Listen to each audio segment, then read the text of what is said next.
नमस्कार, चुनावी विश्लेषण में आपका स्वागत है। और एक बार फिर से चुनावी तारीखों का ऐलान हो चुका है और उपचुनाव का ओपिनियन पोल चौंकाने वाले आंकड़े सामने आ रहे हैं, क्योंकि कई राज्यों में उपचुनाव होने जा रहे हैं। और ऐसे में जो सीटें हैं वो काफी महत्वपूर्ण इसलिए हैं क्योंकि आने वाले वक्त में महाराष्ट्र, यहाँ पर झारखंड और हरियाणा, जम्मू कश्मीर विधानसभा चुनाव भी होने हैं। तो उससे पहले इन उपचुनाव के नतीजे लोकसभा चुनाव के बाद काफी चौंकाने वाले सामने आ रहे हैं, क्योंकि उपचुनाव को लेकर हलचल काफी बढ़ चुकी है। मध्य प्रदेश में छिंदवाड़ा जिले की अमरवाड़ा सीट भी महत्वपूर्ण है। इसके अलावा कई राज्यों की ऐसी सीटें हैं जो अपने वर्चस्व को बनाए रखने के लिए भी महत्वपूर्ण हो जाती हैं। तो इन सीटों का क्या गणित है, क्योंकि 10 जुलाई को यहाँ पर वोटिंग होगी और 13 जुलाई को नतीजे सामने आ जाएंगे। लेकिन किसके पक्ष में आंकड़े जा सकते हैं, एक बार फिर से प्रधानमंत्री मोदी जी क्या चुनावी मैदान में उपचुनाव में भी होंगे, ये भी महत्वपूर्ण है। लेकिन माना जा रहा है इस बार काफी उलटफेर की संभावना दिखाई दे रही, क्योंकि कई राज्य महत्वपूर्ण हो जाते हैं। तो इसमें अगर बात की जाए तो बिहार महत्वपूर्ण है, क्योंकि अगले साल बिहार में भी विधानसभा चुनाव होना है।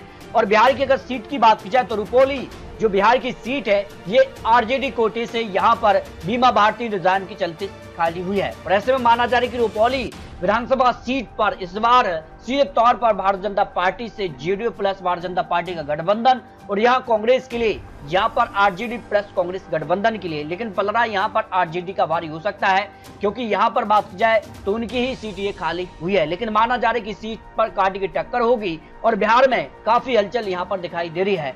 रायगंज, राणाघाट, दक्षिण बागदा जो पश्चिम बंगाल की 4 सीटें हैं, लेकिन 3 सीटें भारतीय जनता पार्टी जो विधायक थे उन्होंने रिजाइन दिया है, इसके चलते ये सीटें खाली हुई हैं। रायगंज, राणाघाट, दक्षिण बागदा जो सीटें हैं वो भारतीय जनता पार्टी जहां पर जो विधायक हैं उन्होंने यहां पर इस्तीफे के चलते खाली हुई है। जबकि पश्चिम बंगाल की चौथी जो सीट है वो मानिक तला है। पश्चिम बंगाल की ये सीट तृणमूल कांग्रेस की खाली हुई है और तृणमूल कांग्रेस विधायक निधन के चलते ये सीट खाली हुई है। और ऐसे में माना जा रहा है कि 4 सीटों में से 3 सीटें भारतीय जनता पार्टी की खाली हुई है और 1 सीट यहाँ पर तृणमूल कांग्रेस। लेकिन इस बार लोकसभा चुनाव के नतीजे चौंकाने वाले रहे हैं और ऐसे में माना जा रहा है कि यहाँ पर कांटा पलट सकता है पश्चिम बंगाल के लिए। यहाँ पर सीधे तौर पर माना जा रहा है कि 1 सीट पर भारतीय जनता पार्टी या 2 सीट, लेकिन 2 सीटों पर टीएमसी अपना दावा ठोक रही है। इसके अलावा विक्रमांडी तमिलनाडु की सीट की अगर बात की जाए तो ये डीएमके के यहाँ पर जो है खाली हुई है। डीएमके विधायक निधन के चलते सीट खाली हुई है, जो कांग्रेस डीएमके का गठबंधन तमिलनाडु में है। और लोकसभा चुनाव में सभी सीटों पर गठबंधन को जीत मिली है। में माना जा रहा है कि इस सीट पर डीएमके कांग्रेस गठबंधन के पक्ष में इस सीट जा सकती है। जबकि मध्य प्रदेश की अमरवाड़ा सीट भी महत्वपूर्ण हो जाती है। अमरवाड़ा सीट की अगर बात की जाए तो इस सीट पर कांग्रेस विधायक यहाँ पर इस्तीफा दिया था, इसके चलते सीट खाली हुई है और वो कांग्रेस में छोड़ यहाँ भाजपा में आ गए हैं। तो भाजपा ने इन्हीं को यहाँ पर चुनावी मैदान में उतार दिया है। कमलेश शाह को यहाँ पर चुनावी मैदान में उतारा है। कांग्रेस से 3 बार के विधायक रह चुके इस सीट के लिए। और छिंदवाड़ा जिले की महत्वपूर्ण है। विधानसभा चुनाव में छिंदवाड़ा की सभी सीटों पर कांग्रेस ने जीत हासिल की थी, लेकिन अब यहाँ पर उपचुनाव है क्योंकि अमरवाड़ा सीट से यहाँ पर रिजाइन हो चुका है। तो मध्य प्रदेश के लिए यहाँ पर भारतीय जनता पार्टी उम्मीदवार ने अपना नामांकन भी कर दिया है और बड़े बड़े दिग्गज नेता नामांकन के दौरान रहे हैं। इसके अलावा बात की जाए तो बद्रीनाथ और यहाँ पर बात की जाए मंगलौर उत्तराखंड की 2 सीटें यहाँ पर खाली हैं। अगर बात की जाए तो यहाँ पर पश्चिम बंगाल के लिए यहाँ पर जो है 1 सीट बीएसपी उम्मीदवार के निधन के चलते खाली हुई है और 1 सीट यहाँ पर कांग्रेस विधायक के इस्तीफे के चलते खाली हुई है। और माना जा रहा है कि उत्तराखंड की दोनों सीटों पर सीधे तौर पर इस बार टक्कर कांग्रेस विशेष बीजेपी की ही होगी। लेकिन माना जा रहा है कि इस बार 1 सीट बीजेपी तो 1 सीट कांग्रेस के पक्ष में जा सकती है।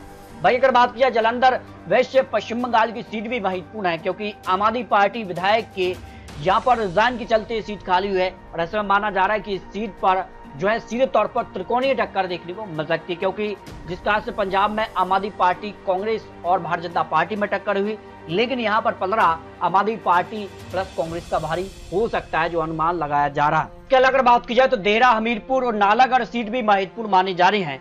हिमाचल प्रदेश की 3 सीटों की अगर बात की जाए तो तीनों सीटें यहाँ पर निर्दलीय यहाँ पर विधायकों के रिजाइन के चलते सीट खाली हुई है। लेकिन इस बार सीधे तौर पर निर्दलीयों के चलते सीटें खाली तो ही हैं, लेकिन भारतीय जनता पार्टी और कांग्रेस अपने अपने जीत के दावे ठोक रहे हैं, क्योंकि हिमाचल प्रदेश में कांग्रेस की सरकार है।